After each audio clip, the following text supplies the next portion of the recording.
Hey guys, do you ever just wanna... or even... Because I do. Like, all the time. The truth is, I haven't been excited about a new release for a very long time. The last new game that I was really anticipating would have been like Outlast Trials or the anniversary edition of Beyond Good and Evil, a game which came out in 2003 by the way, and even that I was anticipating with caution because, you know, it is Ubisoft and nobody wants to see their favorite game ruined. When I have spare time, when I want to chill and just immerse myself in a different world, I go for games that are like 20 years old or somewhere around that. If you've watched my channel at all, you will know that I'm somebody that appreciates the finer details in games. I really love worlds that feel alive, eccentric characters, cozy environments. I like beautiful things like art, and of course, my favorite, I like clothing and accessories. More and more I'm finding that modern games have nothing to offer me, and I do want to preface this by saying that this is strictly my opinion, but you know, you would think that with the technology that we have now, all of those things that I mentioned earlier could be improved upon tenfold, but alas, we are given bland worlds, sometimes a lecture in politics, and the erasure of femininity in gaming. The last point in particular is something that I, as a female gamer, really hate to see, because in the industry's attempt to become more inclusive and conscious of the issues that women deal with when it comes to depictions in media, they've actually gone and made femininity inherently evil and sexualized. Through different companies' actions, we're being shown that beauty and beautiful women have no space in modern gaming, that they're just too much. Aside from that, their portrayal of what it means to be a strong woman suggests that we need to be able to physically overpower our male opponents. The greatest example of this for me is Abby from The Last of Us 2,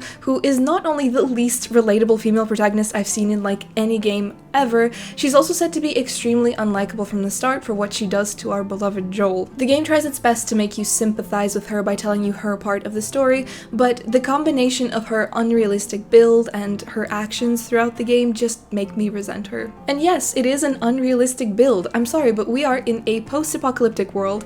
Even if she did have access to like top-of-the-line gym equipment in her commune, I doubt that they could ration enough greens and protein for her meal prep to allow her enough time to even get close to that physique. You would need some post-apocalyptic steroids, which sets an unhealthy standard, by the way, to make it make sense. But no, the industry thinks I'm an idiot because I'm supposed to say, oh, great, a strong woman, because there's nothing other than huge muscular arms that could mean a strong woman. Going back to an old game, I'll compare Abby to Jade from Beyond Good and Evil. Now, this game originally came out in 2003, and the protagonist is actually more of a tomboy, but she's still very charming, and the game encourages you to find ways other than physical fighting to progress. It has great stealth, she's brave, she wants to expose her government for their evil doings, just a very likable character and someone that you could root for. She looks pretty, and somehow is in no way sexualized. Weird that they could do that, right? Speaking of unlikable characters, let's talk about Concord. Aside from the fact that none of the characters are appealing in any way, and I do mean male or female, they're also just poorly designed. There is no personality to them, no depth, nothing that would inspire me to, I don't know, want to cosplay them, for example. And I mean, half of them look like they're a ripoff of something that already exists. Sindel from Mortal Kombat has certainly seen better days. You compare these to heroes from other hero shooters, even the free-to-play ones, and you can see that there's a massive difference. Like, these are beloved characters, people have cosplayed these, you know, they're memorable, people that haven't even played the games know who they are and would likely know them by name as well. Whereas Concord's heroes are at best like 800 V-Bucks Fortnite skins. And you know what? Even Fortnite skins have more personality than what they've created here. We know by now that when something like this gets any sort of criticism, the industry will tell you that it doesn't matter because it's the opinion of straight men, so it doesn't count. Which, by the way, great job ignoring and vilifying like a huge chunk of your audience. However, when I as a woman express my opinions and say that I don't like it, I explain the issues that I have with it, I will be told that I'm just being a pick-me girl, pandering to the men that don't like it. Give me a break. A dragon break. You're telling me straight up that a woman is incapable of coming to that conclusion on her own without men telling her that that is the way. You know what they call that? So yeah, instead of arguing with you and getting called a talentless freak, actual quote from Concord developer, "I'm just gonna go and create a new Minecraft world." So as I have said, beautiful women in gaming seem to be an absolute no-go nowadays, and we see this in the new Star Wars Outlaws. It feels like the developers literally went out of their way to diminish this character's looks, especially when you compare her to her face model. Like, they really did her dirty. And in their attempt to make this character less attractive, I actually think that they made her look not human. People don't look like that. Of course, the game is currently receiving backlash for a lot of other things, mainly how it feels so unfinished and broken, but aside from how she looks, it's also the fact that developers are held to these quotas at all. So they were, quote, pushing for a black or female lead in a Star Wars game. Now, what this tells me is that the character and the story don't matter as much as their identity. So this is why we're no longer getting well-written and actually interesting, strong female leads in games. Women have become a box that needs to be checked. We can sort of see this in the kind of criticism that games that go against the current are receiving as well, like Black Myth Wukong. An issue that some reviewer had was that they didn't come across any female characters in the beginning of the game. Now, there are female characters in Wukong, but if you don't meet them straight away, that is bad for some reason. We're not letting developers tell a story how they want to tell it, how it's meant to be told. We need to dictate how they're telling these stories so that they will fit our standards. In the year 2000, 24 years ago, Diablo 2 came out. Now this was years before we had any of these new ideas and standards. The game's opening act centers around the women who were forced to leave their monastery because of the Demon Queen Andariel. These women are warriors themselves, or rogues, perfectly capable of holding their own, but they do seek the hero's help, which can be male or female depending on your class, as they are being overrun by their corrupted sisters. The first mini-boss is a callback to one of the main classes in Diablo 1, then we have the Countess, which is a really clever historical reference to Elizabeth Bathory, or one of the most prolific female serial killers of all time. Now, this fits the world perfectly, and above all, it's just great for Act 1. Finally, you face my favorite boss in the game, Andariel, the Maiden of Anguish. I go back to Diablo 2 all the time because it feels like you're actually part of like a really dark and interesting story. None of it feels forced. The characters don't appear to have been added for the sake of any quotas or checked boxes, and it's all very natural and organic. I know in the past there were of course games that had, say, over-the-top depictions with female characters, and an example that is often brought up is Mortal Kombat 9. But the thing about this is, everything in Mortal Kombat was historically over the top. Like, we're talking literally pulling someone's spine out or feeding their spleen back to them. I don't know, I made that one up, but I wouldn't be surprised if it was real. Like, a whole rating system had to be created because of these games. So really, I don't know if I would see it as like a valid complaint. Like, it's there, I get it, but also it is what it is. However, in the modern industry, we're sort of going in the complete opposite direction, and it's honestly doing more harm than good. Truthfully, and this is coming from a female gamer who is supposedly the audience for these new games, I would much rather watch paint dry than pay for this shit.